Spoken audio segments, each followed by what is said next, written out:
TG Plus News edizione di Venezia, buonasera.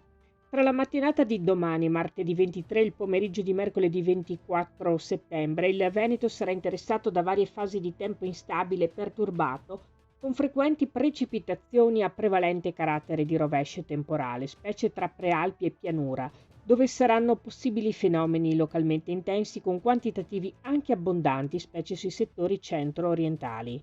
In caso di temporali, lo scenario sarà caratterizzato da fenomeni intensi, diffusi e in rapida evoluzione. In considerazione delle previsioni meteo annunciate, dalle 9 di domattina sarà aperta la sala operativa della Protezione Civile del Veneto a Marghera, per seguire ora per ora l'evolversi della situazione. Passiamo alla cronaca. Continuano le iniziative di CISL Veneto per testimoniare solidarietà alla popolazione di Gaza e chiedere la fine della guerra. Mercoledì 24 settembre, con partenza alle ore 18 dalla sede regionale di Via Torino 103 a Mestre, una fiaccolata si muoverà verso Piazzetta 22 Marzo, Piazzetta Coin, riunendo lavoratrici e lavoratori, pensionati e pensionate, cittadini tutti. L'azione segue di pochi giorni al lancio nel Veneto dell'iniziativa di raccolta fondi promossa da CISL Nazionale a supporto di Croce Rossa Italiana.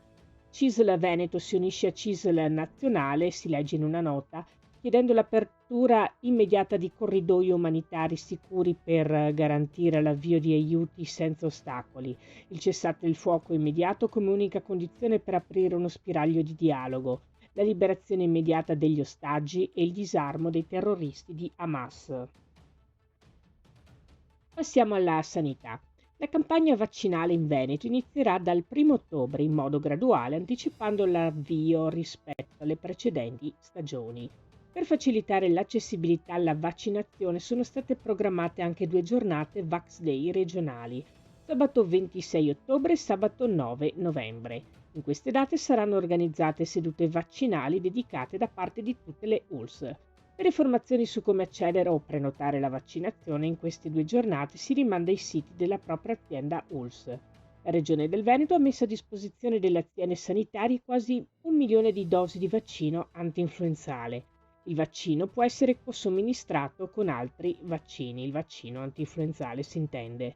È stata incrementata del 25% la disponibilità di vaccino spray nasale contro l'influenza dedicato ai più piccoli. Parliamo ora di cultura. Beatrice Venezzi è stata nominata nuovo direttore musicale del Teatro La Fenice di Venezia.